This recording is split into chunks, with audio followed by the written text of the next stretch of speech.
నా పాపము పొంచి సిలువకు నిన్ను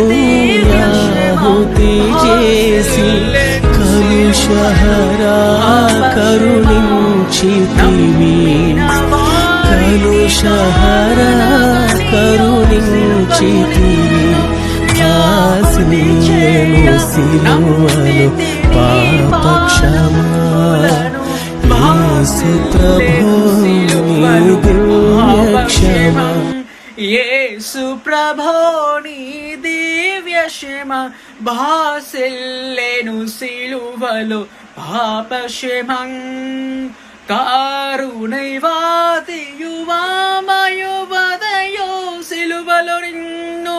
యాహుతి చేయ నమ్మితి నీ పాదంబులను